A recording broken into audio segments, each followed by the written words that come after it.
Selamat pagi, selamat datang di Legacy.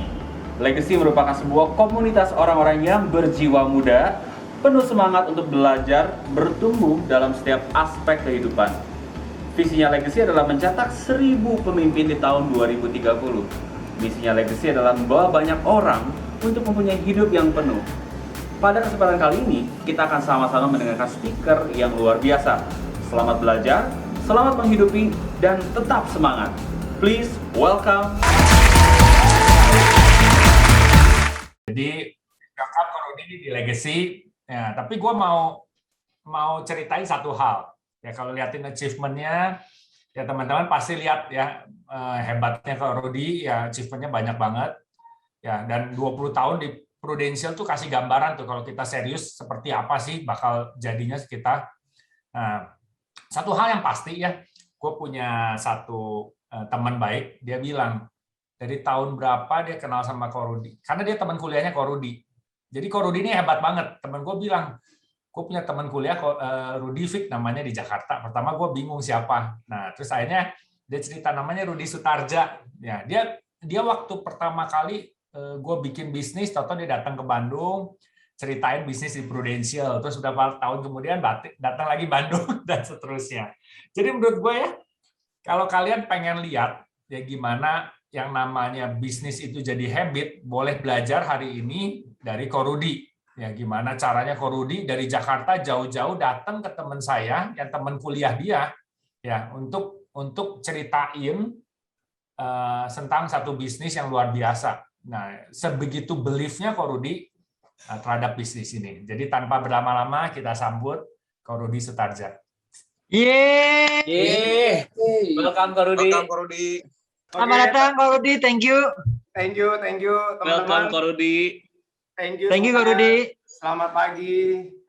Pertama-tama gue mau bilang thank you. Gue itu diundang pertama kali sama Edo.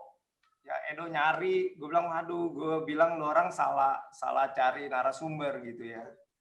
Terus ya akhirnya konsolidasi, ketemu tanggal ya oke lah. Nah, belakangan akhirnya yang follow gue si Benny. Ya, hari ini ada Andre. Jadi gue cuma mau bilang teman-teman thank you untuk semua kepercayaannya, semua kesempatannya. Semoga apa yang hari ini mau kita ngobrol, kita diskusi, semua itu teman-teman punya gambaran bahwa bisnis Pro bisa bawa perubahan dalam hidup kita seperti apa gitu ya. Karena kadang-kadang gue cuma mau bilang sebagus apapun bisnisnya, kalau kita nggak persisten, kita nggak komitmen, terus kita nggak gigih lah apa dan lain-lain, rasanya bisnis sebagus apapun kita nggak kemana-mana teman-teman. Jadi ya kita mesti bisa lihat lah ujungnya bisnisnya ada di mana. Itu dulu deh. Thank you semuanya teman-teman. Wow. Widih, pembukaannya aja bikin bergetar. Bung Ben, lu perlu lihat Bung Ben, ujungnya bisnis ini ada di mana. Aduh, mengerikan. Ko Rudi kenalin Riko. Riko mau belajar hari ini. Mungkin banyak tanya sama Ko Rudi mewakili teman-teman di Legacy. Walaupun nanti akan ada chat mungkin ya yang pertanyaan-pertanyaan pribadi dari teman-teman di Legacy. Ko Rudi, mau minta tolong ceritain Ko Rudi dong, waktu sebelum ada di bisnis Prudential nih, ceritanya, background-nya gimana Ko Rudi, dan kenapa memilih bisnis ini nih? Oke, jadi gini teman-teman. Dulu sebelum bergabung di Pro, sekarang gini deh, gue tidak pernah kepikiran lulus kuliah itu adalah jadi agen Pro atau jadi agen asuransi. Karena zaman gue sekolah juga belum ada jurusan asuransi. Dan juga bukan pengalaman, jadi banyak orang-orang tua termasuk bokap gue ya dari zaman ngkong gue, mereka selalu mendoktrin jangan pernah berurusan dengan orang asuransi gitu ya. Jadi aduh, asuransi apaan sih ya. Oke lah ya, jadi setelah selesai kuliah gue kerja biasa sebagai profesional, kerja 10 tahun. Setelah kerja 10 tahun kita suami istri S1. Apa yang terjadi teman-teman? Yang terjadi hidup kita tidak lebih baik. Maksudnya kualitas kehidupan kita tidak lebih baik.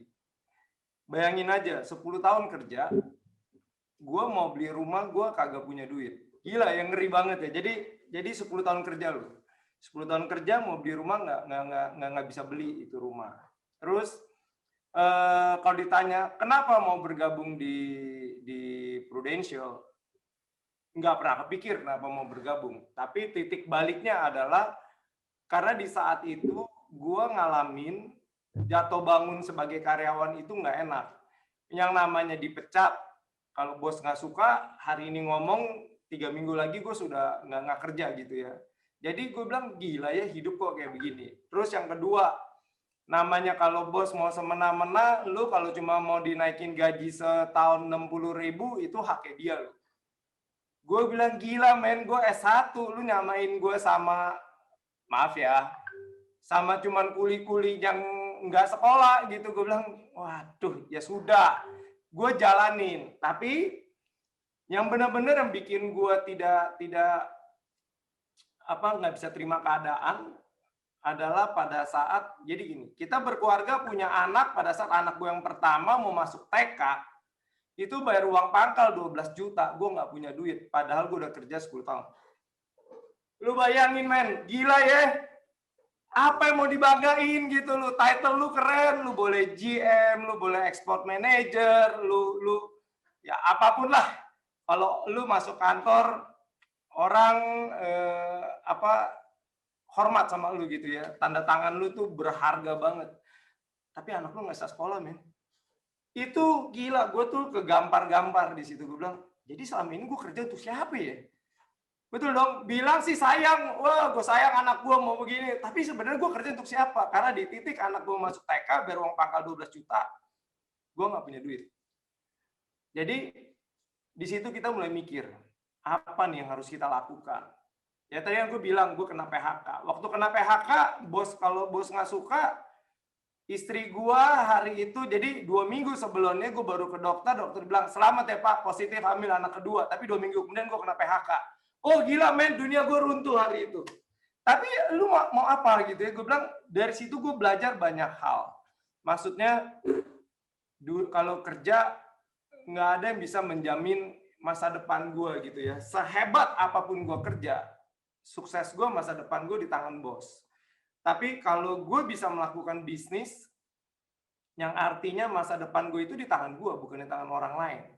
Jadi ya gue bilang tadi, titik terendahnya adalah pada saat anak gue yang pertama mau masuk TK, nggak punya duit, bayar 12 juta, di situ baru mikir, cari tahu apa yang harus gue lakukan, mesti ngapain, walaupun ujung-ujungnya, haduh jadi agent, males banget Bo. Karena di otak gue jadi agent itu, bawa lari duit orang, betul ya, kagak bisa diklaim, begitu dihubungin orangnya udah nggak ada, waduh gila, itu begitu apa jadi agent, mendadak omongan itu keluar semua di kepala gue bilang gila ya, nggak lah ya, gue bilang gue tidak mau. Tapi ya gue juga rasional, gue cuma berpikir bahwa kalau gue cuma gengsi untuk gue doang, di kantor selamat pagi Pak, minta tanda tangan gitu ya, semua di servis.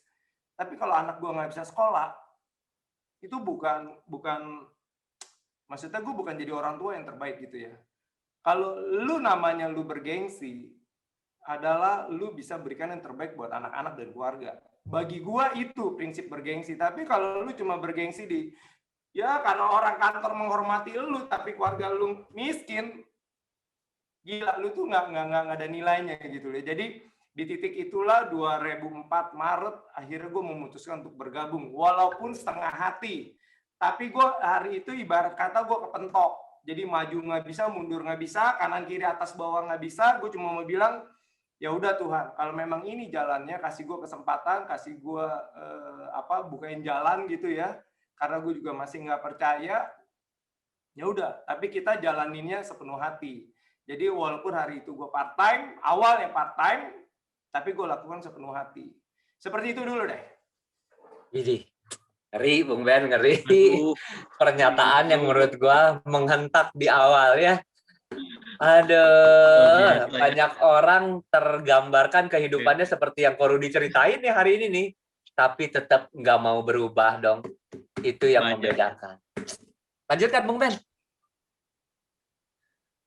Yes. Ko Rudi, kalau denger ya tadi 10 tahun bekerja nih ya. Selama 10 tahun itu kan berarti kental banget tuh si karyawannya ya. Nah, mental apa yang berubah dari dulu karyawan sampai jadi pebisnis di Pru. Itu kan switching-nya tuh nggak mudah ya, Ko Rudi ya?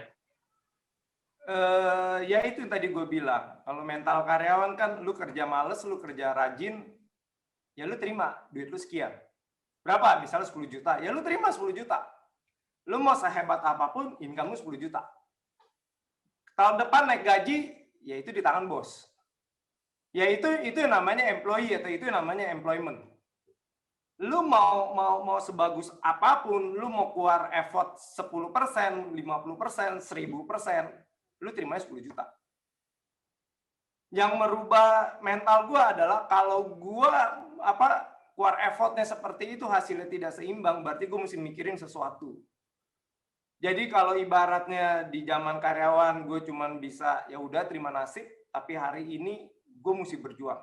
Gue mesti melakukan sesuatu yang beda gitu loh. Kalau dulu kan ibaratnya tinggal tunggu tanggal 25 gajian. Hari ini gue nggak bisa nunggu tanggal. Kalau gue mau terima duit, ya gue mesti kerja. Jadi itu memang berubah tuh switchingnya, yang dari yang namanya konsep karyawan, perusahaan mau untung mau rugi nggak ada urusan, pokoknya gue terima gaji. Tapi hari ini masa depan gue itu bukan hanya duit yang gue terima hari ini kalau di Pru setiap minggu, bukan itu. Tapi kita balik lagi, kita mesti lihat ujungnya di bisnis ini mau bisa bawa kita kemana. Kalau dulu jadi karyawan, ujungnya bawa kemana? Paling jadi direktur. Itu pun kalau punya kesempatannya. Kalau nggak punya kesempatannya, mungkin lu sampai lu pensiun, sampai lu mati, lu nggak pernah jadi direktur. Tapi kalau di Prudential, kita dibentuk bukan untuk menjadi marketing, teman-teman. Kita dibentuk bukan untuk menjadi seorang karyawan atau sales, tapi kita dibentuk untuk menjadi seorang pebisnis. Yang masalahnya, kalau udah ke bawah dari dulunya karyawan, kebanyakan enak, kebanyakan pasif, hari ini kita mesti inisiatif, kita mesti aktif, kita mesti mikirin, nggak bisa cuma diem duduk doang, ya kita mesti kerja, ya itu tadi. Itulah yang bedanya employment sama employability. Kalau employability itu adalah kemampuan kita hari ini yang kita berdayakan, yang kita maksimalkan, kita fokuskan supaya dapat hasil yang lebih maksimal. Tapi kalau dulu jadi karyawan nggak akan pernah gue bisa dapat. Jadi ya lu mau berubah ya lu berubah, jangan nanggung-nanggung. Kalau lu berubah nanggung-nanggung berarti lu belum tahu ujungnya di bisnis ini bisa kemana. Ya jadi teman-teman, pertama gue minta maaf ya, cara ngomong gue rada nyablak nih, rada ya seperti inilah cara ngomong gue. Kalau lu orang sakit hati jangan salahin gue, salahin yang ngundang gue. Gue udah bilang jangan ngundang gue gitu ya. Nggak percaya sih bandel. Ya jadi gue cuma mau bilang bahwa kalau kita sudah ada di bisnis ini, ya mau ngapain lu main-main, mau ngapain lagi lu buang-buang waktu. Coba deh hitung dulu ya bisnis Pru bisa seperti apa. Jadi kalau menjawab pertanyaan kedua seperti itu. Wow, thank you, Pak Rudi. Terus terang, gue senang banget ketemu orang yang nyablak begini nih ya. Buat Riko sendiri ini jadi benar-benar cerminan nih, mengintrospeksi nih ya. Nggak dialus-alus gitu, dielus-elus, kagak nih. Yang begini yang kita perlu nih. Lo senang, besok kalau gue ke Bandung gue yang takut. Gimana lo? Tenang Kak Rudi, ini masih di PPKM. Jadi mungkin waktu Kak Rudi nanti ke Bandung, Riko udah lupa juga pernah digamparin di Zoom. Kak Rudi, kan tadi lu bilang ya bahwa kalau di dunia karyawan dulu, kita mau kerja keras gimana juga ya 10 juta ya 10 juta gitu ya. Yes. Maka ketika kita kerja tuh ada kata-kata mesti kerja gitu. Betul. Karena harus gitu ya. Betul. Tapi di sini masa depan, keuangan kita, itu kita yang bisa tentuin. Nah, kalau di sini kan bukan mesti kerja. Tadi Kak Rudi bilang bahwa kita harus kerja, bukan harus kerja. Jadi kita pengen kerja gitu karena kita mau nentuin masa depan. Kak Rudi, mau tanya dong, waktu aktivitas Kak Rudi nih di awal-awal menjadi partner, mutusin buat jadi partner, jadi agent, itu kayak gimana aktivitasnya? Dan bagaimana kalau di-adjust di dalam masa-masa pandemi kita nih, di dalam masa-masa kita work from home hari-hari ini? Oke. Kalau ditanya, jadi gue bilang beda zaman nih. Zaman gue itu 17 tahun lalu sama hari ini udah jauh sekali. Gue cuma mau bilang lo orang di zaman hari ini, lo orang bersyukur banget. Ya contoh, jadi kalau tanya awal-awalnya gue pada saat bergabung, kan gue bilang gue part-time. Tapi gue lakukan dengan sepenuh hati, gue full heart banget. Kenapa full heart? Sebenarnya kepepet, lo nggak punya duit. Gila lo, kalau gue kagak serius kerja, anak gue nggak bakal bisa kuliah. Anak gue nggak bakal bisa masuk TK gitu ya. Jadi cara kerja gue adalah setelah pulang kantor jam 5, kita beneran tenggo. Kita nggak mau tahu deh bos mau ngomong apa, pokoknya gue tenggo. Pulang, jemput bini gue. Jadi gue kantor hari itu ada di daerah, itu Tangerang, arah mana? Pokoknya arah Cikupa ke sana lagi, pokoknya jauh banget. Jadi dari kantor gue kalau mau ke Jakarta itu aja perjalanan sudah 1 jam. Jadi gue mesti jemput Yena, bini gue Yena, dia kerja di bank di daerah kok gue lupa, daerah Selipi. Nah, udah sampai situ gue jemput, gue juga bilang sama dia, pada saat gue jemput, lu juga jangan istilahnya mundur-mundur. Karena kita komitmen. Jadi kita udah komitmen, 6:30 kita sudah masuk di rumah calon nasabah kita yang pertama. Jadi kita udah mulai cerita tuh 6:30. Ambil nggak ambil, maksimal 8:30 kita udah keluar dari rumah orang yang pertama, udah harus tiba di rumah. Jadi keluar dari rumahnya nggak mungkin 8:30, mungkin jam 8-an, 7:30, 7:45 kita udah keluar karena kita pasang target 8:30 kita sudah masuk di rumah nasabah yang kedua. Ambil tidak ambil, ya maksimal jam 11 atau 10:30 kita udah pulang. Sampai rumah gue rata-rata pengalaman selalu sekitar jam 12 malam. Jam 12 malam, mandi, dulu nggak tahu lu orang masih ngalamin ya sih, dulu zaman bikin proposal zaman dulu itu parah banget gitu ya. Jadi gue kalau salah input angka atau apa itu error. Jadi begitu error, gue mesti ngulang lagi ngisi data dari depan. Kalau hari ini Prufos kan canggih banget gitu ya. Jadi gue ngerjain, jadi aktivitas kita sore seperti itu, malam pulang mandi, istri gue tidur, gue bikinin proposal sampai jam 2 pagi. Jam 2 pagi tidur, jam 5 bangun, aktivitas lagi seperti itu. Itu aktivitas malam setelah jam kantor. Tapi pada saat di kantor minimal gue melakukan 1 kali prospek, bini gue juga melakukan 1 kali prospek. Jadi 1 hari kita usahakan kita ada 3-4. Itu yang kita lakukan dari bulan 3 sampai sekitar bulan 10. Ya gue hari itu kalau ditanya, ngerti nggak ada jenjang karir seperti apa? Nggak ngerti sama sekali. Cuman gue cuma berpikir, kalau memang benar, dulu kan jenjang karirnya 5, 10, 20, 40, 100 juta. Ini zaman dulu banget nih. Ya 5, 10, 20, 40, 100 juta. Gue bilang, kalau bisa dapat tambahan 5 juta, semoga dengan ada bonus dari bini gue, dia kerja, anak gue bisa masuk TK. Gue cuma berpikir sesimpel itu. Tapi dalam perjalanannya, jadi kita kerja 10 tahun hari itu, income yang gue dapetin dari Prudential nggak gede, cuma 5 juta doang. Beneran cuma 5 juta. Jadi gue cuma berpikir, gila ya, jalanin part-time, dari bulan Maret sampai bulan 10 sekitar 7 bulan, dan bahkan hari itu Prudential pernah kena disuspend, nggak tahu lu orang ada yang ngikutin apa enggak, beritanya 2004, gue masuk bulan 3, bulan 4, apa bulan 5 disuspend, akhirnya kita nggak kerja, kita mulai kerja lagi bulan 7. Jadi sebenarnya dari bulan 3 sampai bulan 10 kita nggak full 7 bulan tuh. Jadi ya kalau dihitung itu mungkin waktu kita cuma 5 bulan atau berapa bulan, tapi income yang gue dapat gue bisa dapetin 5 juta. Gue cuma bilang, gila ya, income gue 10 tahun kerja itu dibalap sama Pru yang kerja part-time dan bisa dapat 5 juta. Gue cuma bilang, kalau part-time beneran bisa menghasilkan 5 juta, berarti kalau gue serius komitmen full-time, ini sih angkanya bukan 10 juta, gue bilang. Gue masih nggak ngerti hitungannya seperti apa. Cuman gue bilang pasti nih angkanya gila sekali. Dan dari situlah, maka di 2005 gue promosi naik unit manager hari itu, dan gue langsung full time. Dan tadi kalau tadi Riko nanya, aktivitas yang dulu bisa dipakai sama hari ini, gue bilang bisa banget.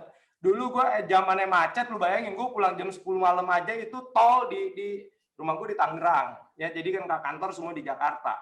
Itu jam 10 malam itu di gerbang tol aja masih macet. Dan bahkan gue itu ya kerja ya karena udah tahu deh tidur jam 2, jam 3, bangun jam 5. Gue rata-rata tidur cuma 2-3 jam selama 7 bulan itu waktu jalanin Pru. Jadi gue pun juga ngantuk. Bini gue mah enak masuk mobil kan dia tinggal tidur, rebahin bangku dia tidur. Nah gue ngantuk. Gue pernah satu kali gue nabrak mobil tentara di depan gue. Gue udah bilang mati dia udah gembel. Maksudnya gini ya, udah miskin nggak punya duit yang gue tabrak tentara. Mati, gue mesti bayar duit ke rumah sakit, ganti mobil dia. Gue udah pasti digamparin. Gue udah pasrah. Gue udah tinggal turun, Pak maaf saya ngantuk. Gue udah pasrah banget. Untung itu tentara baik, dia cuma marahin gue. Hati-hati, ya, maksudnya ngomongnya ngebentak. Hati-hati lo apa? Dia bilang, aduh gila. Untung gue nggak digambar. Kalau digambar, ya muka udah robek, gigi udah rontok, betul nggak? Rumah sakit, siapa yang mau bayar? Dan nggak punya duit. Tapi gue cuma bilang itu tentara juga baik. Ya bahkan gue juga tidur di pinggir jalan tol. Karena kenapa? Saking ngantuknya gue nggak bisa nyetir. Gue tidur. Lu mau gimana? Hari itu ya jadi gue bilang, ya mungkin Tuhan kasih gue kesempatan gue ngalamin begitu. Jadi gue hari ini bukan jadi orang yang cengeng gitu ya. Jadi ya ngalamin hal-hal yang gue berjuang keras banget hari itu. Karena judulnya cuma mau anak gue masuk TK. Hanya sesimpel itu. Makanya hari itu baik yang bilang, Ruth, lu mah hoki gitu ya. Gue bilang, gue kerja nggak hoki. Gue tanya, waktu gue jam 12 malam di jalan tol, gue mau nabrak mobil orang, tentara. Lu orang gimana? Lu orang udah pada tidur. Lu orang udah di rumah sama bini, sama anak. Gue masih di jalan tol, anak gue 2. Gue nggak pernah ketemu sama anak gue dan lu bilang gue hoki. Gue bilang hoki pala lu. Gue bilang, gue kerja, bukannya hoki. Lu jangan lihat gue kalau gue udah kaya, lebih kaya dari lu bilang gue si Rudi mah hoki. Masalahnya gue kerja, lu tidur. Bahkan sampai hari ini kalau gue kerja, ya sorry ya, kalau sampai hari ini dengan zamannya pandemik, orang bilang, lu lihatlah di luaran orang bilang sebegitu skeptisnya dengan situasi yang terjadi. Tapi gue cuma bersyukur, gue beruntung gue ada di bisnis Prudential. Karena ketemu orang yang positif, auranya positif, lingkungan boleh seperti apapun, cuma kan masa depan gue bukan ditentukan oleh lingkungan. Masa depan gue ya ditentukan dari gue sendiri gitu. Jadi gue tetap positif, gue tetap melakukan bagian gue. Nah tadi kalau Riko nanya, gue cuma mau bilang, dulu kalau gue mau prospek orang antar kota, misalnya, gue pernah sampai ke Bali, gue terbang khusus 3 kali, ujung-ujungnya ditolak sama Pru. Mau mampus nggak lu? Gue cuma mau bilang, alamak hidup kok susah banget kayak begini. Serius? Coba hari ini, lu pakai Prufos, nggak usah terbang, Bo. Cuma modal beli kuota berapa? 10.000 dapat nggak? Gue nggak tahu sih ya. Karena gue kagak pernah pakai isi ulang gitu. Jadi lu tinggal beli kuota, ngobrol, jebret, lu kirim, dia OTP, kasih video, selesai, jadi duit. Nggak usah terbang. Gue terbang 3 kali dan ditolak sama Pru. Gue bilang, gila nih Pru, tega banget. Gue nggak punya duit, lu nolak gue gitu ya. Tapi ya nggak apa-apa, hari itu sih gue cuma, ya mau gimana, tapi hari ini gue bisa cerita. Jadi ya gue bilang, lu orang hari ini hidup di zaman, ya beruntung ada COVID. Jadi kita belajar digital teknologi jauh lebih cepat. Kalau nggak ada COVID, nggak ada pandemik hari ini, mungkin Pru juga belum ada Prufos hari ini. Mungkin Prufosnya masih 5 tahun lagi, mungkin gue nggak tahu. Tapi dengan ada ini mendadak Prufos. Gue yang gaptek, ya iyalah, gue nih udah angkatan kolonial, lo orang milenial semua, betul nggak ya? Lo orang belajar digital teknologi cepat sekali. Gue tuh mikir, gila ini apaan lagi, gue minta diajarin. Bener, kalau soal produk gue bisa ngajarin ke tim gue, tapi udah belajar digital, gue belajar, orang gila ini gimana? Ya tapi lo harus lakukan. Dan kalau ditanya happy nggak? Sekarang gue tanya, kerjaan apa, bisnis apa, yang dalam situasi pandemik seperti ini, income lo orang tidak turun. Enggak turun. Bukan berarti jadi stuck. Enggak juga lo. Ya paling apa sih income lo stuck lah. Gue nggak ngomong turun. Tapi begitu banyak ya hari ini dengan situasi seperti ini, leader-leader atau yang udah bergabung di Pru yang serius, income-nya naik. Nggak ada teman-teman. Nah jadi ya lo orang pikirin lagi deh. Gue cuma mau bilang, kalau Prudential bisa kasih seperti itu, masa kita nggak mau kerja dengan serius? Dan menurut gue hari ini, ya kalau dulu sebelum pandemik, gue mesti keluar. Ibaratnya gue butuh waktu. Dari titik A ke titik B, gue butuh waktu. Paling tidak dengan Jakarta, gue sekali butuh waktu 1 jam sampai 1,5 jam. Tapi hari ini dengan waktu 1,5 jam di jalan, daripada di jalan, dengan Zoom, gue udah bisa prospek 1 orang. Jadi, hari ini kerjaan gue itu begitu efisien dan efektifnya. Saking efisien dan efektif, capek sendiri. Coba lo kalau ke kantor, coba jam 8 mulai kerja, apa sampai kantor jam 8 mulai kerja. Taruhan yuk, pasti enggak. Lu lebih banyak ngobrolnya dulu, makan pagi dulu lah, ngapain dulu lah, hengki-pengki dulu lah. Mau kerja sebentar, tahu udah jam makan siang. Belum jam makan siang, jam 11 juga. Kita mau makan siang di mana, mau pergi kemana. Udah mikirin makan, betul nggak? Balik kantor lagi udah 1:30. Kerja sebentar, tahu udah jam 4, lapar, cari gorengan, betul nggak? Tapi di rumah nggak bisa, Bo. Gue makan cuma 15 menit, 30 menit udah balik lagi, nongkrong lagi di Zoom. Diskusi lagi, ngobrol lagi. Gue bilang, gila ya kerja gini capek. Tapi bagi gue happy. Happy banget. Artinya lebih maksimal, lebih efektif, lebih efisien, dan hasilnya bagus sekali. Itu aja sih. Semoga ngejawab, Rick. Ini, thank you. Konteksnya bayar harga itu nggak berubah teman-teman ya. Dari zaman sebelum Prudential disuspend sampai hari ini konteks orang mau sukses itu bayar harga kagak berubah teman-teman. Wow. Kontennya berubah-berubah sesuai zaman dong. Yes. Tapi konteks bayar harga nggak berubah. Nggak berubah. Ih. Thank you. Keren banget. Nah, Rudi. Gue tambahin. Tadi Riko bilang, kenapa orang mau bayar harga tidak berubah dari dulu sampai sekarang? Ya. Karena orang-orang yang mau bayar harga tadi, dialah orang-orang yang tahu impian dalam hidupnya. Kalau orang yang tidak tahu impian dalam hidupnya, dia mau ngapain, even biar lu ada di Pru, berani taruhan yuk, dia nggak akan kerja. Malah dia bilang, hari ini pandemik, Ruth, mau ngapain susah-susah, malah dia menyalahkan. Situasi jelek lah, orang nggak punya duit lah, come on, ya nggak tahu lah ya itulah cara berpikir yang aneh gitu loh. Itu sih. Wow. Statement yang luar biasa.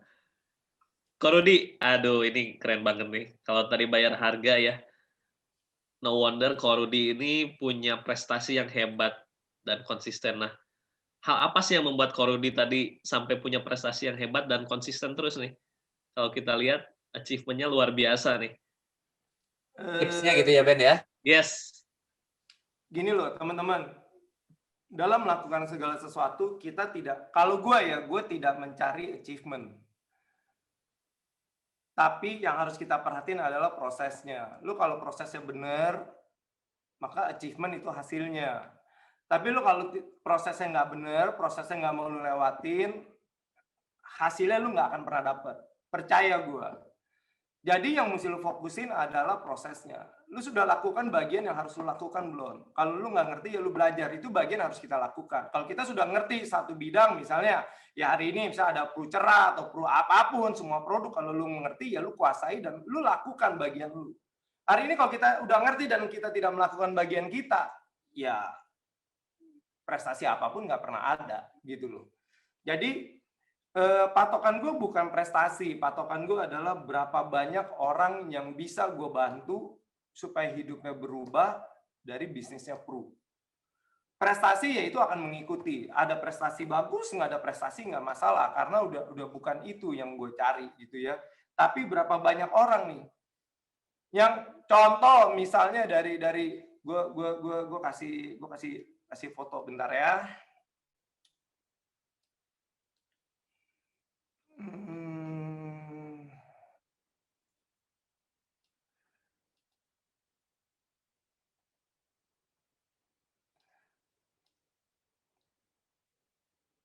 Nah, udah keluar ya tempat kalian ya? Belum, masih muter. Udah kok. Udah ya, oke. Nah, jadi gini teman-teman. Kenapa gue bilang tadi, berapa banyak orang yang bisa kita bantu melalui bisnis Pru supaya hidup dia berubah. Ini adalah salah satu dari tim kita, ini level AD2-nya gue. Ya, jadi dia ini AD cucu. Orang ini adalah pendatang. Namanya Ari, pendatang dari luar kota, pendatang dari Bangka, datang ke Jakarta, nggak punya teman, nggak punya saudara, nggak punya market, dan dia cuma anak lulusan SMA. Tapi dalam waktu 2-3 tahun bergabung di bisnis Prudential, hidup dia berubah, teman-teman.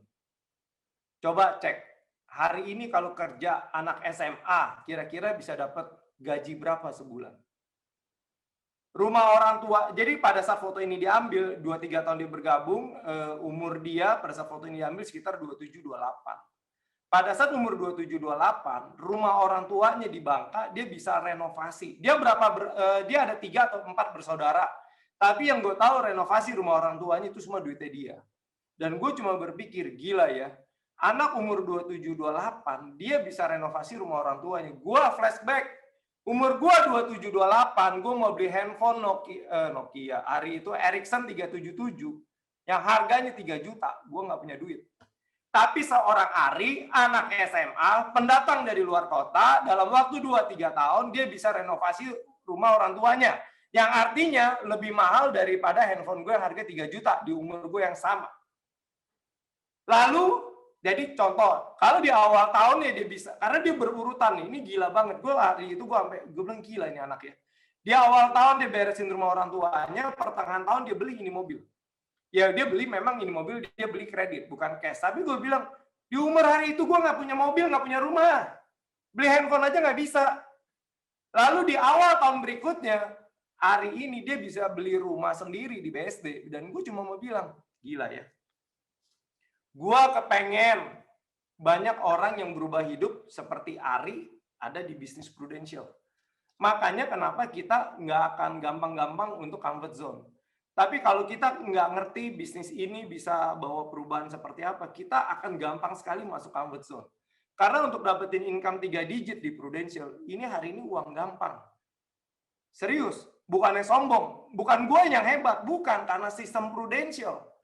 Jadi teman-teman kalau hari ini kalau lu hari ini baru dapet 3 digit dan lu nggak mau kerja, gue bilang, ya lu sombong dan tolol di saat yang bersamaan gitu. Minta maaf ya, gue ngomong apa adanya sih, terserah lu orang deh ya. Jadi karena kenapa? Gue udah ngerasain 3 digit dari 2007 dan sampai hari ini gue masih mau serius jalanin bisnis Pro. Lalu baru dapet 3 digit hari ini dan lu merasa hidup lu sudah jadi dewa. Mestinya kalau lu jadi dewa, nah gue engkongnya dewa. Ya kan jadi aneh kan? Paham ya teman-teman ya. Jadi gue cuma mau bilang, ya seperti itulah. Kalau lu bisa bantu banyak orang untuk sukses bertumbuh di bisnis ini, maka prestasi-prestasi itu akan datang dengan sendirinya. Karena kenapa? Pada akhirnya, calon partner bisnis lu atau calon agent lu, dia tidak melihat kok duit lu berapa miliar sebulan atau berapa ratus juta sebulan. Dia cuma melihat, bener nggak ya si Rico itu kalau gue bergabung sama dia bisa bantu angkat hidup gue. Misalnya hari ini gue nggak punya duit, bener nggak ya dalam 2-3 tahun gue ikut sama Rico, maka 2-3 tahun hidup gue bisa berubah. Yang tadi gue nggak punya rumah, gue bisa beli rumah. Yang tadi gue nggak punya mobil, gue bisa beli mobil. Gue nggak bisa sekolahin anak, gue bisa sekolahin anak.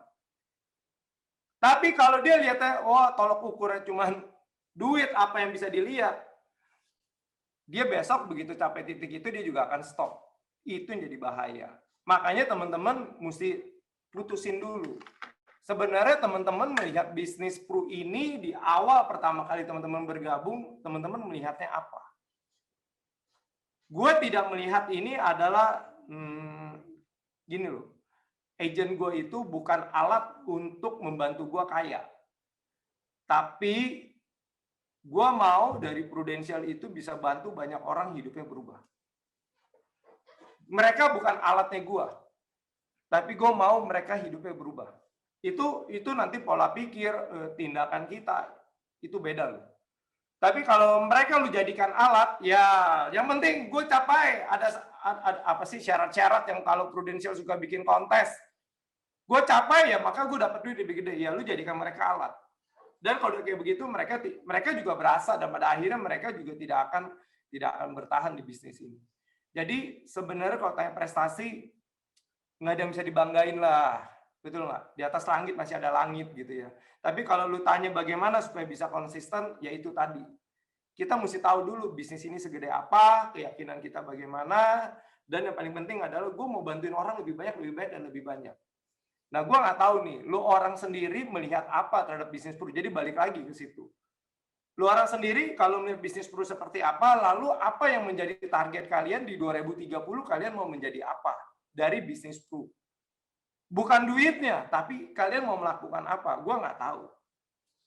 Kalau gue sendiri, gue pasang target, nggak tahu. Ini bagi gue ini target gue gede, bagi gue ini gede. Karena gue pasang target di 2030, gue kepengen banget minimal di kerajaan bisnis gue ada 1000 agency director. 1000 nggak gede loh, banyak orang lain yang nyarinya 5000 atau berapa. Gue bilang gue 1000 dulu deh. Gue melihat kapasitas gue hari ini, gue pasang target 2030, gue mencari 1000 agency director di dalam kerajaan bisnis gue. Untuk apa? Tujuannya bukan cari duitnya. Tapi gue punya impian yang lebih besar lagi. Makanya kenapa di 2030 gue berharap itu jadi kenyataan. Karena gue punya impian seperti itu, kondisi seperti pandemik hari ini dari tahun lalu, gue itu nggak jualan. Yang ada gue tiap hari gue tuh interview untuk rekrut, untuk cari partner bisnis. Yang cocok bergabung, yang nggak cocok nggak masalah. Kan setiap tadi Riko apa Benny yang bilang bahwa hari ini ada juga loh orang yang udah nganggur aja ditawarin peluang bisnis aja di Peru nggak mau. Banyak, gue cuma lagi bingung, gila ya. Ya tapi nggak apa-apa. Malah yang ada orang-orang tersebut malah nawarin gue balik. Gue bilang, lu gue kasih bisnis lu nggak mau. Malah hari ini lu jualan ini, jualan itu, nawarin gue. Gue bilang, yang gila lu apa gue bilang. Ya tapi ya udah, gue udah nggak mau respon, diem aja. Gue cuma ketawa-ketawa. Ya anehnya dan ajaibnya dunia ya hari ini seperti itu. Yang penting kita tahu impian kita apa. Yang penting kita tahu dari bisnis prudensial ujungnya bisa kasih apa, kita jalan. Keyakinan itu yang harus kita transfer, energi positif itu harus kita transfer ke semua tim kita. Kalau kita bisa jelasin itu, mereka satu visi dengan kita, mestinya mereka tidak akan gampang untuk comfort zone. Mestinya mereka nggak akan gampang untuk gampang nyerah dengan situasi. Karena kalau dia tidak gampang untuk comfort zone, otomatis prestasi akan datang. Seperti itu sih. Semoga ngejawab. Wow. Gila, thank you. Semoga gue bukan jadi orang yang males dan tolol di saat bersamaan. Thank you, Kak Rudi, mengingatkan. Kalau baru 3 digit kepalanya 1, jangan coba-coba untuk mikir istirahat. Minta maaf. Aduh. Tapi thank you, Kak Rudi, thank you. Gue nangkap satu hal, no wonder ya, di semua orang besar, ada statement yang berkata, hati lu menentukan batas-batas kehidupan lu. Nah, hatinya Kak Rudi udah bukan tentang achievement, teman-teman. Hatinya Kak Rudi tergetar ketika ada seorang yang dia bantu hidupnya dan akhirnya mencapai hal-hal besar di hidupnya dia. Itu yang namanya hati, all about others, itu api yang nggak pernah bisa mati, teman-teman. Kalau kita cuma mikir income kita, apa yang kita punya, aduh, hari ini dijitakin, teman-teman. Tapi thank you, Kak Rudi, lu mengingatkan buat kita semua, ya seberapa hati kita buat others. Itulah batas-batas kehidupannya kita. Thank you. Kak Rudi, gue mau tanya nih, menurut Kak Rudi ya, apa yang perlu kita sadari nih, para orang-orang di sini, baik leaders maupun partner, kita menghadapi 5 bulan terakhir menuju akhir tahun. Sedangkan pertandingannya di Prudential itu biasanya buka tutupnya setiap bulan Desember nih. Nah, apa yang perlu kita sadari hari-hari ini, Kak Rudi? Kalau lu tanya begitu, gue cuma nanya balik. Apa yang bisa lu lihat dalam 5 bulan ini yang bisa lu capai dalam hidup lu? Maksudnya dalam hidup lu bukan perubahan duit lu. Apa yang bisa lu kerjakan dalam 5 bulan ini supaya impian-impian lu, target lu mau promosi, lu mau promosiin orang, apa yang bisa lu lakukan? Lu bisa lihat itu nggak? Kalau lu nggak bisa lihat itu, gue mau kasih lu 50 tahun pun lu nggak akan kemana-mana kok. Dan tetap lu bilang itu tidak mungkin. Masalahnya karena lu nggak pernah lihat. Jadi bagaimana cara lu bisa lihat? Ya balik lagi. Hari ini lu mesti sadari dulu. Hari ini lu ada di titik mana dibandingkan dengan target yang lu pasang di awal tahun. Misalnya lu kalau di awal tahun, gue udah pasang target, gue mesti ada rekrutan berapa. Nah rekrutan lu hari ini sudah ada berapa? Yang sudah benar-benar jalan berapa? Kalau itu belum ada dan lu bilang nggak mungkin, ya yang mematikan kita itu bukan perbuatan kita, yang mematikan kita itu cara berpikir kita, teman-teman. Begitu lu bilang nggak mungkin, semua jalan tertutup. Percaya gue. Tapi begitu lu bilang mungkin, tetap aja lu melangkah satu demi satu mungkin akan berat, tapi mungkin lu nggak sadar ujungnya lu nyampe sebenarnya. Kalau kita udah tidak melihat ada harapan, kalau kita tidak sekarang gini deh. Teman-teman, lu kalau ngomong gitu, sekarang gue tanya balik. Apa yang lu lihat dengan krisis pandemi, dengan ada pandemi COVID hari ini? Terhadap bisnis yang kita jalani. Gue nggak tahu apa yang bisa lu lihat. Kalau lu melihatnya semuanya jelek, ya itulah masa depan lu 5 bulan lagi. Kalau lu lihat itu semua bagus, ya itu juga yang jadi masa depan lu yang bagus. Gua kagak bisa nentuin cara berpikirnya lu. Tapi apa yang lu lihat itu yang akan lu dapat, teman-teman. Karena yang lu lihat itu yang akan jadi keyakinan lu. Tuh ya seperti backgroundnya lu orang lah berdua. Yakini sampai itu jadi kenyataan. Kalau lu kagak pernah yakin, ya bagaimana bisa jadi kenyataan?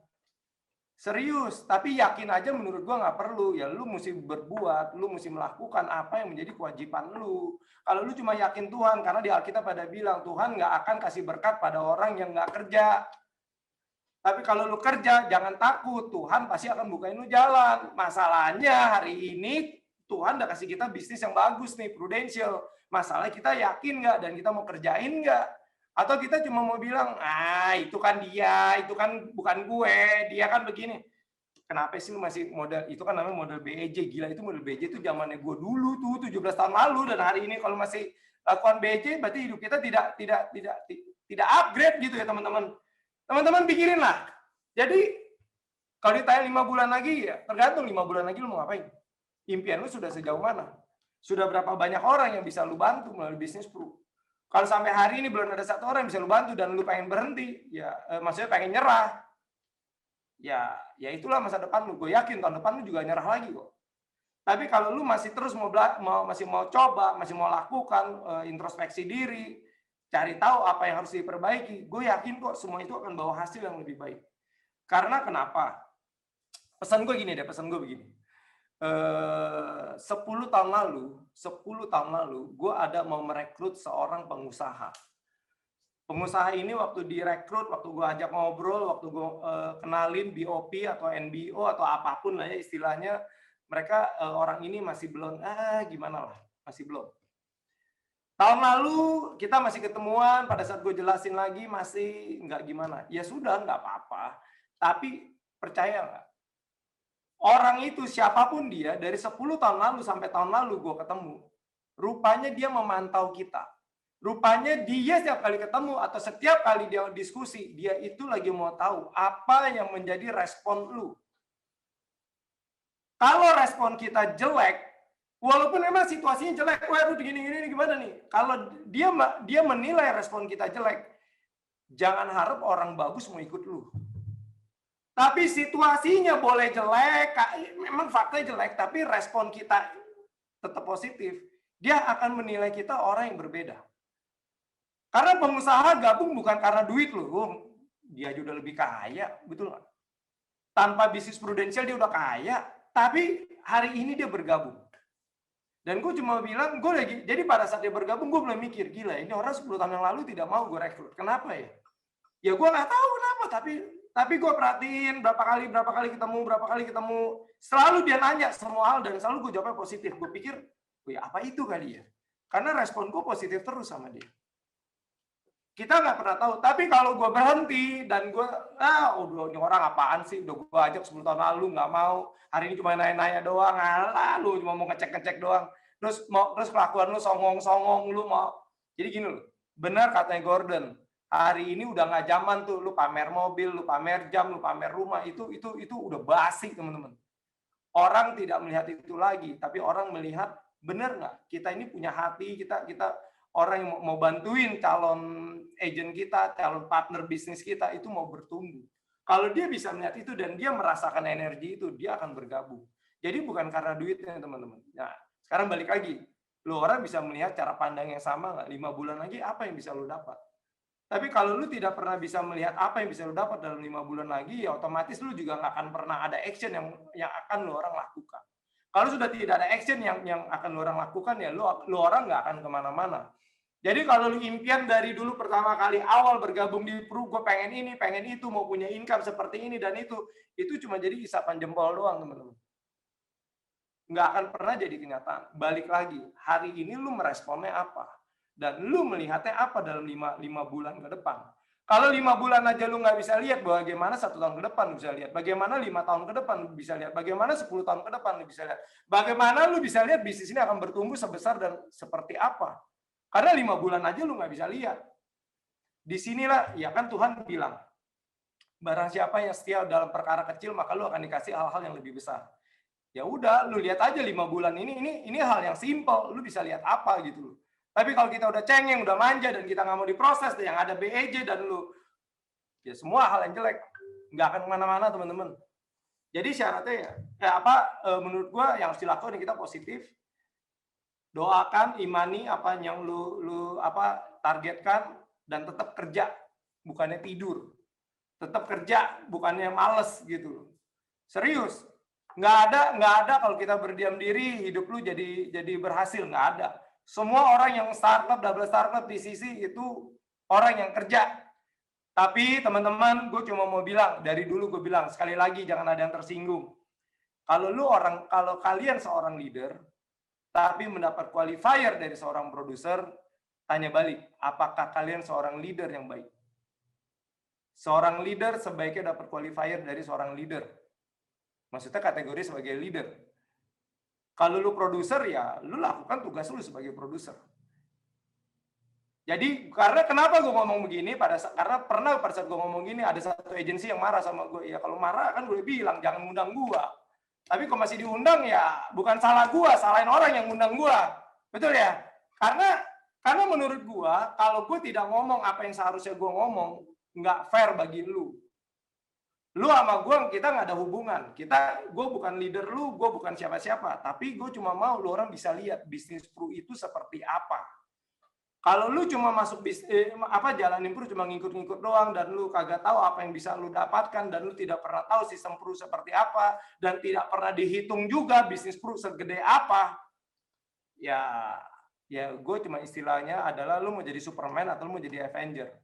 Lu mau jadi Superman, lu nggak akan bisa bangun kerajaan bisnis lu. Tapi kalau lu mau jadi Avenger, memang nggak gampang, tapi perlahan pasti itu akan jadi kenyataan. Gitu, Rick. Gue ngomong panjang banget nih. Gak apa-apa, Ko Rudi. Itu yang kita tunggu, Ko Rudi. Kita tunggu tamparan-tamparan kasar untuk ngebangunin kita dari tidur nih. Tapi gue seneng ceritanya Ko Rudi tentang respon itu menentukan fakta, bukan fakta yang menentukan respon. Karena respon kita lah yang akan menentukan at the end. Kalau ikan mati, gue jadi ingat satu hari Andre cerita tentang ikan mati. Kalau ikan mati itu dia ngalir tuh sesuai fakta yang ada, sesuai data yang ada. Tapi kalau ikan hidup dia berenang tuh. Dia yang mengendalikan aliran air kemana dia mau pergi. Aduh, thank you Ko Rudi. Thank you. Luar biasa. Wow, Ko Rudi, dengan masa pandemik seperti ini nih, apa sih tips dari Ko Rudi buat para agen atau partner baru atau lama untuk bisnis? Oke, teman-teman. Jadi gini loh, dengan situasi pandemi gue cuma mau bilang hari ini begitu banyak orang yang butuh yang namanya proteksi. Ini lo orang mesti yakin. Kita jangan melihat sebaliknya, wah pandemik, bisnis lagi susah, orang nggak punya duit. Lu tahu nggak siapa bilang orang Indonesia itu krisis? Kalau lu beranggapan Indonesia hari ini krisis, berarti lu nggak pernah keluar rumah. Lu ngapain dalam rumah? Serius. Kenapa gue ngomong begitu? Gue jadi kan gue hobi ngedrone. Jadi pada saat gue ngedrone tahun lalu, gue masih keluar tuh akhir-akhir tahun lalu tuh. Gue keluar, gue ngedrone daerah Tamrin Sudirman, gue parkir di Plaza Indonesia, Grand Indonesia. Lu tahu nggak apa yang terjadi? Namanya butik LV itu nggak pernah kosong. Butik LV itu adalah butik yang tidak pernah memberikan diskon. Tapi orang yang ngantri di depan pintu masuknya, gue sampai bingung, ada 10 orang, 15 orang, 20 orang. Tapi semua orang teriak bisnis susah, semua orang teriak Indonesia krisis. Itu yang beli LV, yang beli mobil, nggak krisis. Rumah gue di daerah Tangerang. Beberapa waktu lalu, gue lupa, akhir tahun lalu lah ya kalau nggak salah, itu ada launching rumah di daerah BSD. Coba lu bayangin, launching seharga 35 miliar, 50 miliar, dan itu semua habis. Dan lu bilang Indonesia krisis, berarti yang nggak keluar rumah siapa gitu loh. Jadi, ya balik lagi, respon lu akan menentukan masa depan lu. Gue cuma mau bilang, yang bilang krisis adalah orang yang sudah nggak punya harapan. Maka dia akan bilang ini semua krisis. Tapi kalau lu punya harapan dan lu bisa melihat peluang itu masih ada dan gede banget, teman-teman. Serius. Jadi kalau gue mau bilang, ya itulah. Lu banyak ketemu orang baru, banyak diskusi. Pada saat ketemu, jangan istilah, gue hari ini gue agent pro, lu udah punya asuransi. Lu namanya, yaitu tadi, lu namanya cari perkara lah kalau caranya seperti itu. Ya lu bangun hubungan, lu masuk komunitas mereka, cari tahu apa yang terjadi. Dari situ lu bisa ngerasa orang yang punya duit dan nggak punya duit. Karena hari ini menurut gue orang Indonesia itu duitnya banyak banget, tapi dia ngerem aja. Dia mungkin nggak belanjain atau mungkin nggak apa, tapi dia rem. Kalau karena kapan sih gue pernah baca lah artikel hari ini namanya deposan, orang yang taruh deposito di bank itu jumlahnya meningkat sangat banyak. Sebelum pandemik itu duitnya kagak pernah ada di deposito karena semua diputar dalam bisnis. Tapi hari ini karena dia nggak tahu mau diapain dan mereka nggak punya keyakinan apakah pandemik akan berakhir Desember ini, apakah tahun depan, nggak ada yang tahu. Akhirnya semua rem, semua cari selamat. Tapi yang kalau memang dia sudah punya target, buktinya rumah 35 miliar, 50 miliar dibeli, habis. Dan gue cuma bilang, gila ini dahsyat. Nggak usah ngomong rumah. Dengan situasi pandemik, orang pada goes, pada beli sepeda. Makanya jadi gini loh. Lu jangan bangga kalau income lu cuma 3 digit hari ini. Karena harga sepeda itu udah 200 juta, 300 juta. Dan itu banyak orang yang beli. Dan lu bangga dengan income lu yang 3 digit. Yang gila siapa gitu? Yang gila yang beli sepeda, apa yang gila lu yang cuma puas dengan 3 digit lu hari ini. Kalau lu konversi 3 digit lu hari ini dibandingin gua 2010 gua sudah 3 digit, berarti nilai 3 digit lu udah susut lebih dari 50%. Dan lu banggain dengan income lu yang seperti itu, gua bilang, elah, Mak. Coba deh pikirin. Lu orang sudah punya gini loh, kalau cara berpikirnya kita benar, maka kita akan jauh lebih semangat, maka jauh kita lebih antusias. Karena gue percaya hari ini orang itu sudah melek dengan yang namanya asuransi. Tinggal bagaimana cara pendekatan kita.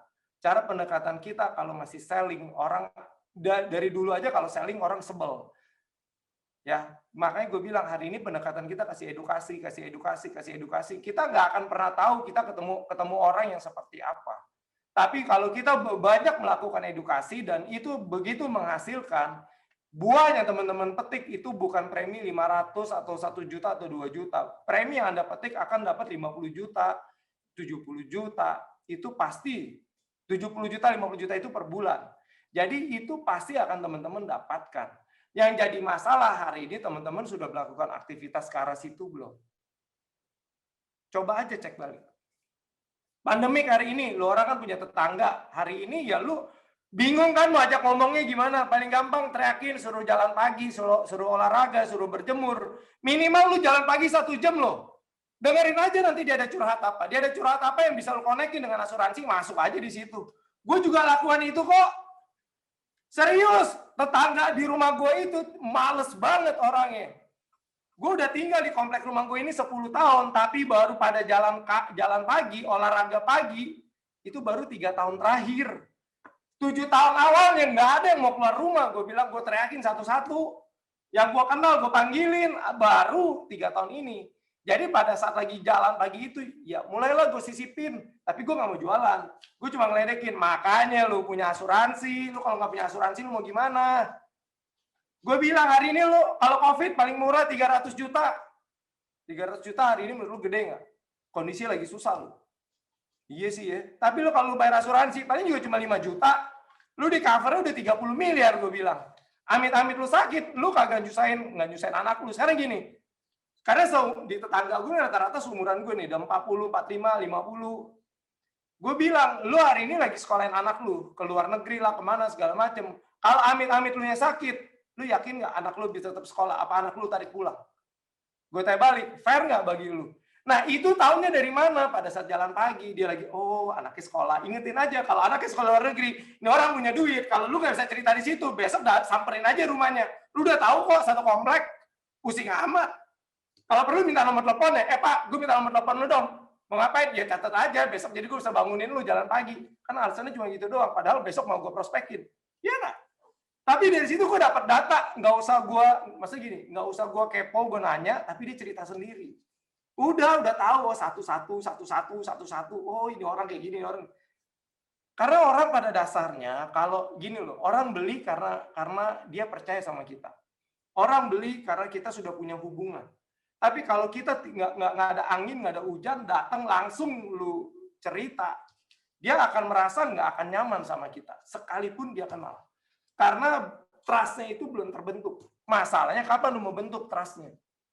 Itu aja sih teman-teman. Jadi lu mau agent, mau leader, sama tugas gue hari ini, gue juga lagi perhatiin. Siapa nih yang udah merasa mulai komplain, wah bisnis susah, gue mau rekrut aja. Karena gue udah nggak jualan, fokus gue nggak jualan. Gue cuma dengerin aja, siapa nih. Atau dia bilang, wah teman gue kemarin gini, makanya Pak punya asuransi. Jadi gue cuma ngomong, ya cuma nembak aja. Gue lihat nanti siapa yang nimpalin. Kalau gue udah deket, hari ini di grup jalan pagi gue itu, gue bikinin grup WhatsApp. Jadi enak, gue ngomong di situ udah bebas. Itu isinya udah nggak ngomongin jalan pagi, nggak ngomongin asuransi, ngomonginnya udah kemana-mana deh. Sampai kita bilang, gila banget ini ngomongin udah ngaco. Ya, tapi nggak apa-apa. Diamin aja, justru dari situ tuh udah deket banget. Sekarang gini, lu kalau sama orang yang nggak kenal, lu berani nggak ngomong yang aneh-aneh? Pasti enggak. Tapi kalau lu sudah merasa dekat, wah semua isi perut akan keluar di situ. Dengerin aja, lu dapat informasi, tinggal kapan lu mau datengin. Itu aja sih. Memang nggak gampang, maksud gini, memang nggak bisa cepet karena lu butuh waktu. Cuma coba deh lu lakukan, siapa tahu dalam 1 bulan ini lu bisa deket. Kan kadang-kadang orang nggak tahu lu. Dari sekian banyak orang, ada orang yang mendadak nyaman ngobrol sama lu, mendadak deket sama lu. Ya ajaklah, sambutlah dia. Nggak tahu apakah dia rekrut, apakah di prospek. Ya teman-teman yang putusin. Kalau gua, antena gua itu udah bukan prospek, antena gua itu udah rekrut. Jadi kalau udah prospek, aduh prospek lagi. Gue tuh nggak, ya gimana ya, gue lebih seneng gue ngerekrut. Seperti itu teman-teman. Semoga ngejawab. Iya. Wow. Itu tipsnya ya teman-teman ya. Jadi lakukan apa yang bisa lu lakukan. Seperti selalu ada pertanyaan, apa yang ada padamu. Lu jangan pikirin apa yang nggak ada padamu. Apa yang ada padamu. Lu bisa jalan, keluar ke tetangga nih, kata Kak Rudi tadi. Gedorin gitu ya, ajakin, woi jalan pagi yuk, prokes dong, tetap jalan pagi, berjemur, jaga jarak. Setelah itu kan kita bisa ajak by Zoom begini, kok Zooman yuk 15 menit yuk, ngobrol. Lu daripada diam di rumah cengok, ngobrol, beres, gitu ya. Jadi, teman-teman, waktu zaman COVID, gue bikin masker, kelihatan nggak masker? Nah, gue bikin masker, ini gue bikin sendiri. Ada logo Pru, tapi jangan disebar ya. Karena ada logo Pru, Lady Pru. Orang-orang yang jalan pagi itu gue bagiin aja. Sebodoh amat. Gue cuma berharap dia pakai itu masker, dia inget gue. Karena ada logo Pru. Serius, itu putih, ada logo Pru sedikit. Udah itu doang. Gue kagak tulis yang aneh-aneh, cuma kasih itu. Dan umumnya, besok kalau lu datang, kalau minta ketemu, mereka welcome. Karena dia merasa nggak enak, dia sudah menerima sesuatu dari lu. Padahal mereka belum kasih apapun ke lu. Kita pun juga nggak pernah tahu. Ya itu tadi yang si Riko bilang, pada saat jalan pagi semua prokes, pakai masker lah apa segala macem. Begitu nggak ada masker, bagiin aja. Gue khusus bikin, gue bagi-bagiin.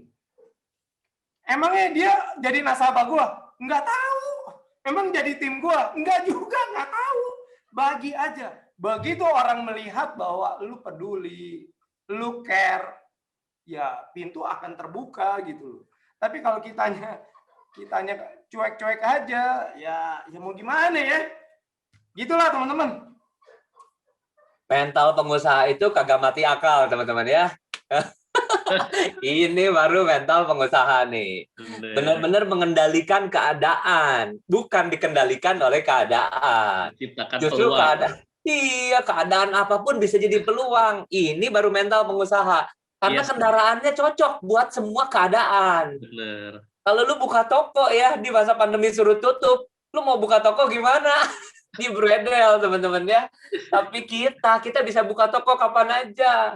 Yang penting, tadi, kalau dibilang, kreativitinya keluarin, kendalikan keadaan. Keren. Keren banget. Kak Rudi, kita kan punya di Legacy ini ya, punya tagline yang tadi Kak Rudi baca, "Faith it until you have it." Dan di quarter ini kita punya punya tema lah ya, temanya adalah testing of faith produce endurance. Jadi kalau kita punya faith, faith itu akan dites seiring sejalan faith-nya sampai itu terjadi. Nah, menurut Ko Rudi nih, boleh nggak ceritain ceritanya Ko Rudi yang Ko Rudi ngerasa endurance apa yang Ko Rudi punya waktu jalanin bisnis di Pru sampai hari ini? Kalau lu tanya endurance, gue cuma nanya sendiri. Gue mau nanya dulu, lu orang pede nggak sama diri lu? Bukan pede sama bisnisnya, bukan pede sama bisnis Pru, bukan. Lu pede nggak sama kemampuan apa yang lu punya? Kalau lu nggak pede, berarti lu nggak kenal siapa diri lu. Dan itu gue bingung. Lu udah seumur gini, lu nggak kenal diri lu. Yang kenal lu siapa jadinya? Minta maaf ya, gue ngomong ya beginilah. Serius. Kalau lu kenal siapa diri lu dan lu tahu artinya kapasitas lu, kemampuan lu, walaupun kalau ditanya bisa nggak ya? Nggak tahu sih, tapi kayaknya gue bisa. Jalanin. Tapi kalau lu nggak punya tolak ukur, bisa apa enggak ya? Nggak tahu lah, nggak bisa lah. Itu bukan gue lah ya. Akhirnya lu balik lagi. Makanya gue tanya, kalau lu mau tes endurance lu, gini deh. Gue percaya satu hal. Kalau gue sih orangnya dari dulu super pede. Apapun situasinya gue pede. Gue salah aja gue pede. Sampai bini gue bingung. Lu tadi salah. Masa sih salah? Serius nih, salah. Oh iya. Tapi orang itu waktu karena lu ngomong saking pedenya, orang pun kagak berani menyanggah omongan lu. Ya, lu punya kemampuan seperti itu nggak? Maksudnya kalau lu begitu yakinnya dengan diri lu, maka gue yakin semua apapun yang lu kerjakan pasti akan berhasil. Contoh. Gue dulu lari. Pada saat gue pertama kali lari, gue di bulan Agustus 2014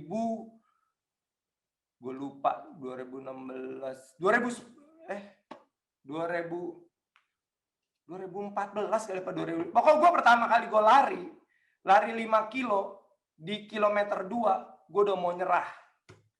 Udah nggak kuat. Akhirnya gue nggak lari dan gue jalan. Jalan lari sampai finish 5 kilo. Begitu finish, wih gila, seneng banget. Gue bisa lu 5 kilo. Dari situlah PD gue mulai naik. Jadi kalau tanya lu mau tahu endurance lu mesti tes diri lu. Dari hal yang lu anggap mungkin aja dulu. Nggak tahu apa, entah lu mau prospekin siapa, mungkin lu prospekin orang, ini orang kayak dari dulu gue prospekin nggak bisa nih. Coba aja lagi. Kalau itu udah dapet, lu akan dapet, apa sih, PD lu akan naik lah. Dan gue berlatih dari situ, dari 5 kilo akhirnya gue latihan, mulai itu gue latihan rutin, gue lari sendiri. Akhirnya mulai gue ikut lari yang 10 kilo. Begitu 10 kilo bisa, mulai gue latihan, gue mulai latihan 15, mulai 12, 15, 17, sampai akhirnya gue memutuskan untuk lari 21 kilo. Pada saat daftar lari 21 kilo, gue bilang, kayaknya gue nggak bisa nih, kayaknya gue nyerah nih. Tapi gue bilang, kalau gue nyerah sekarang, gue nggak berani daftar sekarang, berarti memang gue pecundang. Jadi akhirnya ya gue cuma, jadi gini loh, gue tidak yakin apakah gue akan finish 21 kilo, tapi yang gue tahu adalah apakah gue sudah berlatih menyiapkan lari 21 kilo.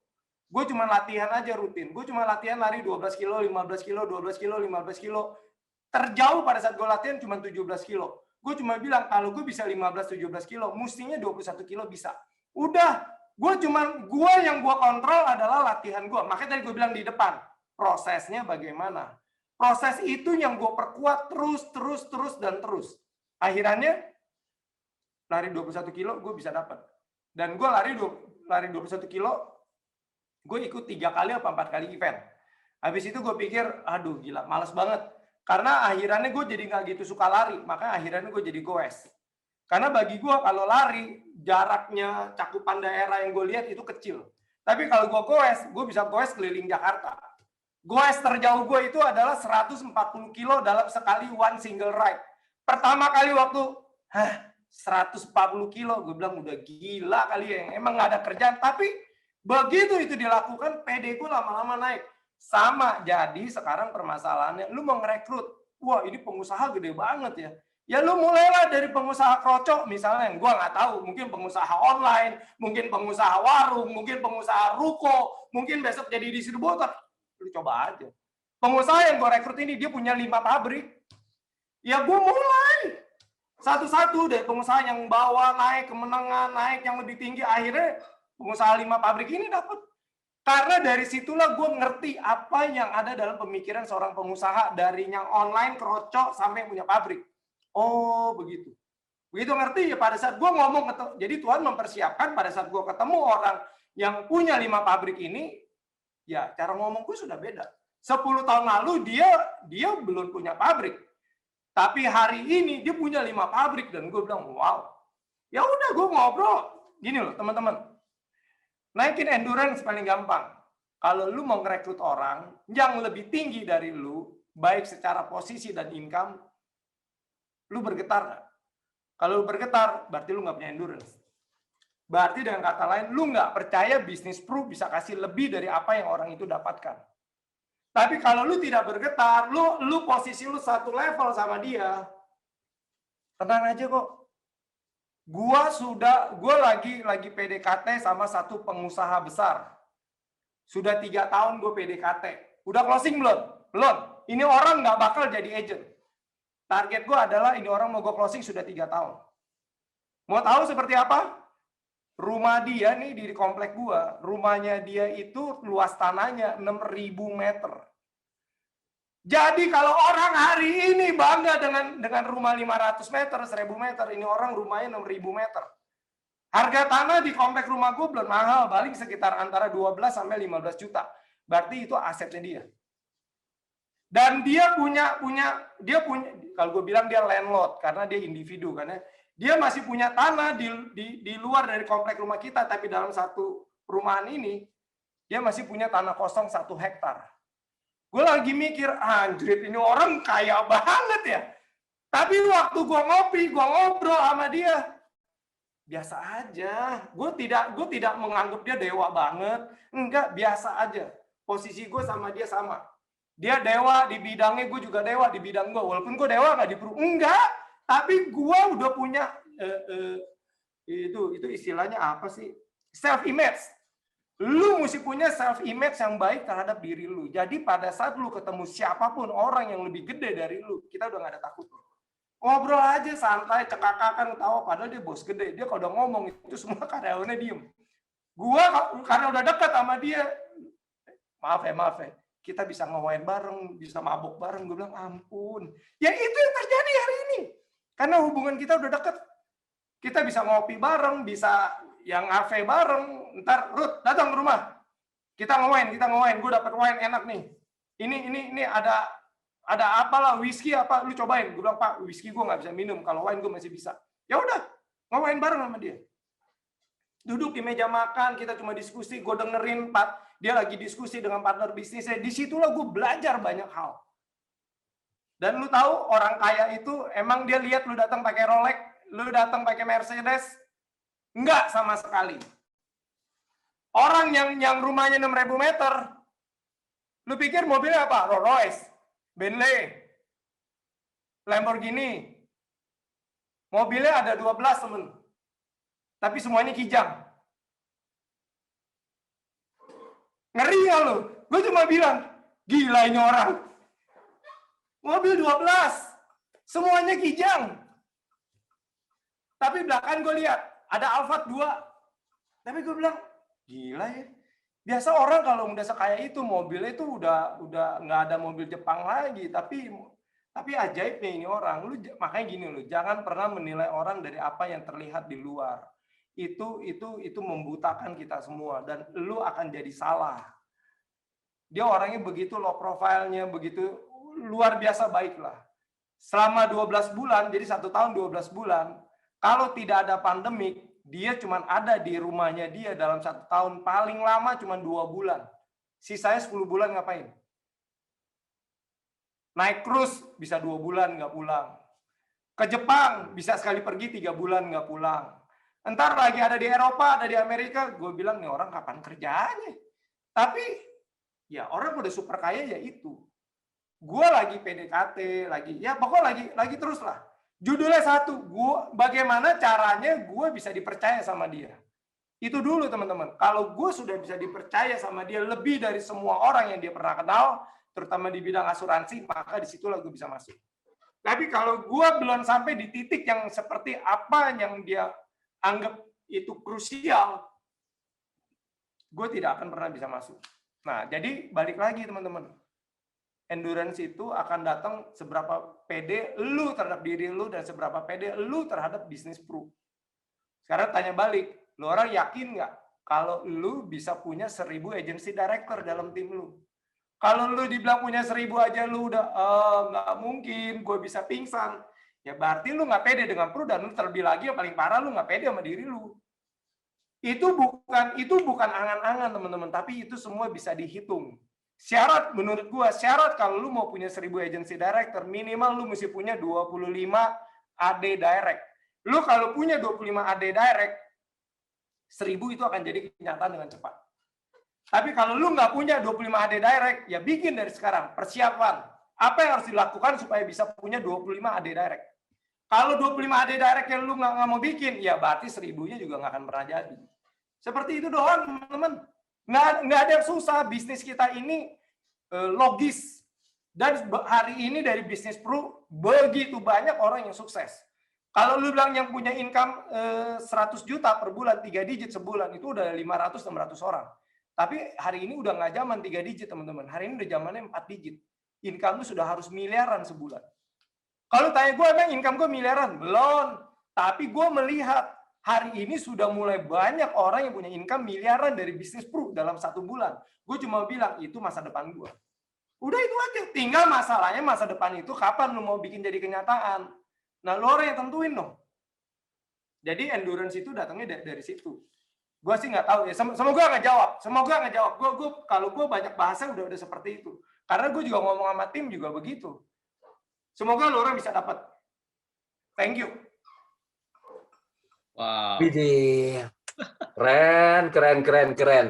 Dari pengetesan faith kita muncul endurance. Yes. Ya, dites. Yang terjangkau aja. Nah, sesimpel itu ya, Ko Rudi tadi ngomong. Cobain yang terjangkau dulu aja, yang terjangkau. Setelah itu naikin lagi. Itulah yang membuat endurance. Keren. Teman-teman ada yang mau ditanyain? Mumpung The Master, suhu kita ada di sini. Sambil nunggu pertanyaan dari teman-teman nih. Ya, dari dulu gue ngefans, suka nggak suka gue ngomong belak-belakan. Nah itu menurut gue ya, gue suka lah, gue suka sekali. Ko Rudi, ini berhubungan dengan belak-belakan nih, Ko Rudi. Kan belum sampai se-M nih, Ko Rudi. Jadi berapa? Nggak usah dijawab lah itu. Aduh, seru ya. Kalau mau beli ini nih, Ko Rudi, kalau mau beli kijang nih, kayak Ko Rudi tadi bilang, beli kijang. Kira-kira berapa Ko Rudi bisa beli kijang sebulan? Ngeri ya? Gila kali. Gini teman-teman. Kalau bisnis ini nggak bagus, kalau yang kita dapatkan tidak sesuai dengan apa yang dibikin dalam sistem pro, mungkin nggak gue bertahan 17 tahun. Udah itu aja deh.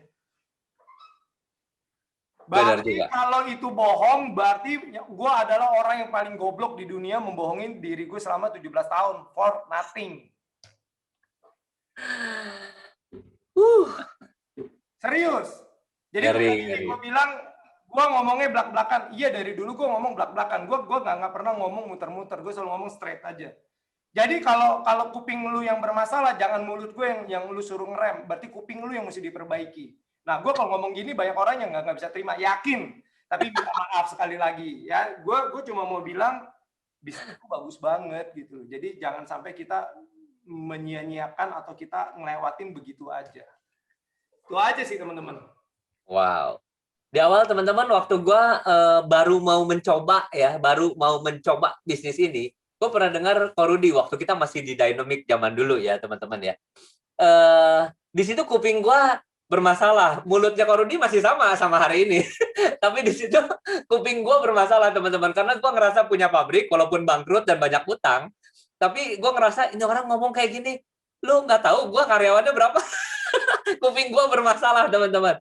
Tapi hari itu mengubah paradigma seorang Rico, dan gue bisa bertahan 10 tahun di sini, gue bisa bertahan, dan aduh gue bahagia banget ketemu Ko Rudi. Makanya begitu ada Edo yang sebutin satu nama ya, Ko Rudi Sutarja, aduh gue seneng banget. Wow. Minta ampun. Thank you Kak Rudi. Dari kuping yang bermasalah sekarang kuping udah agak bener Kak Rudi. Jadi begitu denger lo, gue happy. Oke.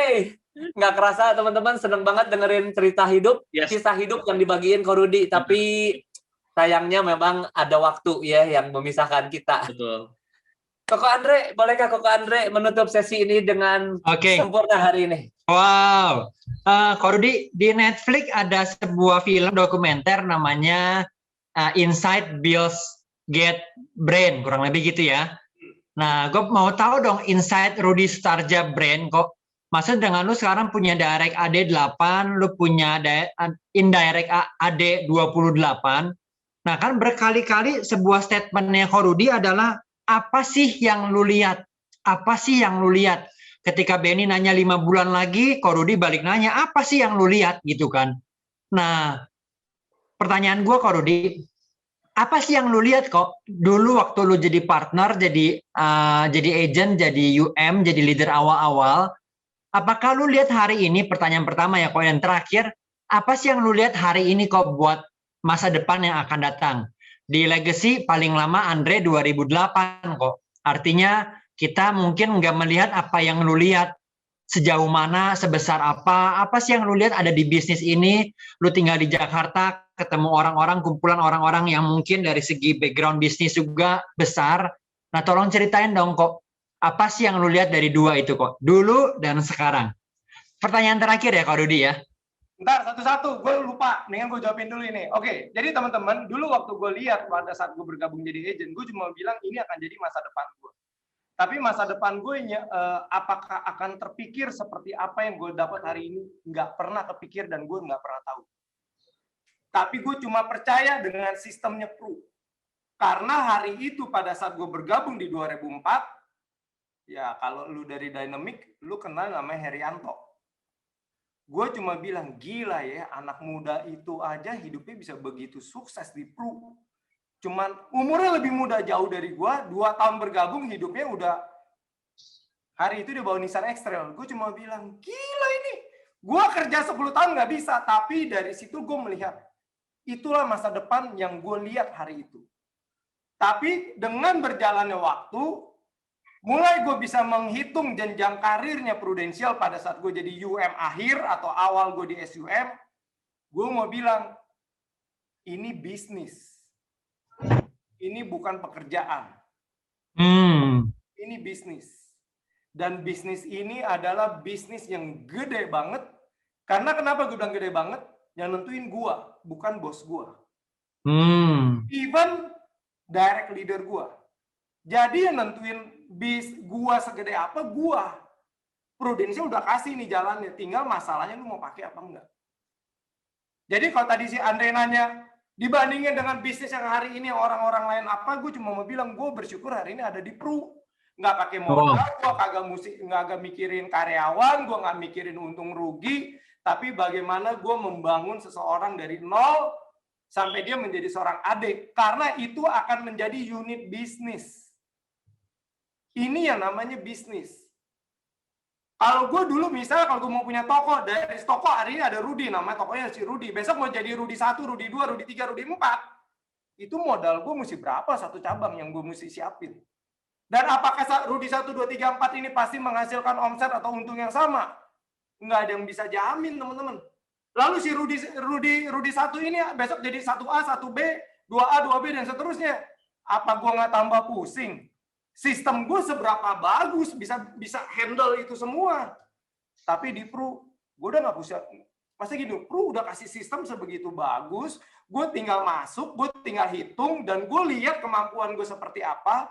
Kalau kemampuan gue misalnya nggak sebagus Andre, mungkin Andre bisa punya bisnis gede dalam 5 tahun, ya mungkin gue 7 tahun.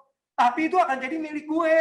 Tinggal permasalahannya, lu orang mau apa sih? Memutuskan kapan itu mau jadi milik lu orang. Karena hari ini bisnis di luar banyak yang lagi susah setengah mati. Gila Ruth, gue ada nih temen gue. Ini teman baik lah, orang Surabaya, laki bini orang Surabaya. Dia punya pabrik di Surabaya dan di Jakarta juga ada distributor consumer goods. Gue lihat dia sih gila, hidup lu tuh enak banget ya. Dan dia bilang, Ruth, lu nggak tahu Ruth susahnya gue kayak apa, Ruth. Lu ngelihat gue enak, mungkin omset gue miliaran. Lu tahu nggak ada satu klien gue di Kalimantan, dia nggak bayar berapa juta ya? 70 juta apa 50 juta? Dia bilang, itu keuntungan gue dari berbisnis sama dia sekian lama, itu udah hilang, Ruth. Jadi gue mesti khusus terbang ke sana hanya untuk kolek duit 50-70 juta. Gue bilang, serius lu? Lu bos gede mau ngapain di sana? Karyawan ada berapa orang gue kirim nggak ada pulang, nggak ada yang bawa hasil. Jadi gue mesti ke sana kali ini. Terus gue tanya balik, gimana ya? Dapat nggak? Dapat sih Ruth. Ini dikasih. Ya semoga tidak bolong dia bilang ceknya. Tapi gue bilang gila ya sampai kayak begitu. Gue tanya balik, kita hari ini di Prus sampai kayak gitu nggak? Enggak ya. Coba lu bayangin dari satu AD, satu cabang bisnis yang lu punya, satu AD menghasilkan net income untuk lu berapa gede? Hitung aja. Itu baru satu AD. Makanya gue bilang, lu kalau punya 1000 AD, berapa duit lu? Masalahnya impian gue bukan di 1000 AD-nya, karena ada di atasnya lagi. Nah, di atas itu akan jadi kenyataan kalau gue punya 1000 AD. Itu targetnya. Jadi, ya teman-teman, gue berharap teman-teman bisa lihat lah. Ini Prudential bukan bisnis kaki lima, ini bukan bisnis kaleng-kaleng gitu loh. Ini bisnis dan bagus banget. Gitu Dre. Nah pertanyaan kedua lu apa Dre? Apa yang lu lihat sekarang, kalau yang lu lihat sekarang ke depan 5 tahun lagi, apa yang lu lihat kok? Kalau lu lihat, kalau lu tanya begitu, yang gue lihat adalah hari ini tidak ada, masa gini, kedepannya semua bisnis akan bisnis sektor jasa yang akan terus bertumbuh. Coba aja Singapura nggak punya pabrik, tapi orangnya enak banget kan di Singapura. Coba negara-negara maju, pabrik-pabriknya udah mulai bergeser. Dia cuma sifatnya trading.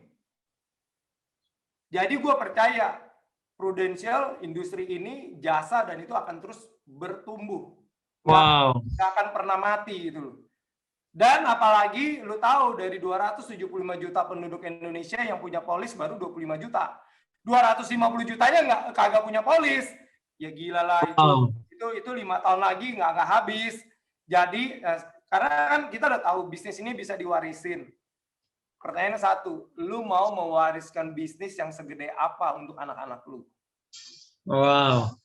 Itu yang mesti lu bisa lihat. 250 juta pangsa pasar di depan sana yang hari ini belum terjamah, ya gue nggak tahu.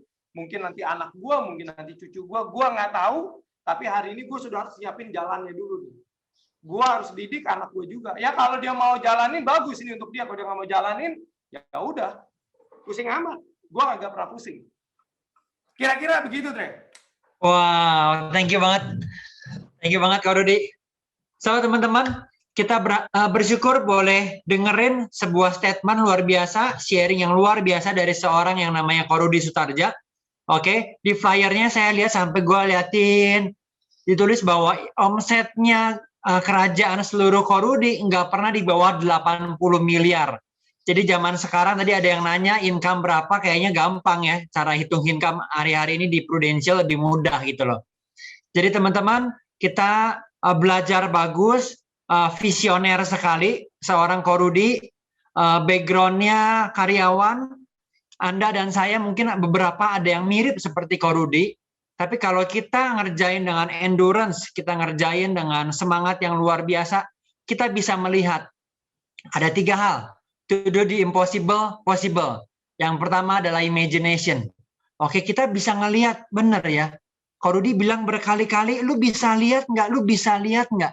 Sebuah statement yang terdengar sederhana, tapi iya ya, pertanyaannya apa yang bisa gua lihat buat 5 bulan ini nih? Kak Rudi bilang kalau 5 bulan ini lu nggak bisa lihat apa-apa, 5 tahun juga nggak ada gunanya. Ini saya ngomongnya keras biar kayak Kak Rudi gitu ya, biar sama-sama. 5 tahun juga lu nggak ada gunanya. Waduh, iya ya 5 bulan nggak ada bedanya sama 5 tahun. Oke, so bolehkah kita unmute teman-teman semuanya? Kita say terima kasih buat Kak Rudi Sutarja buat hari ini.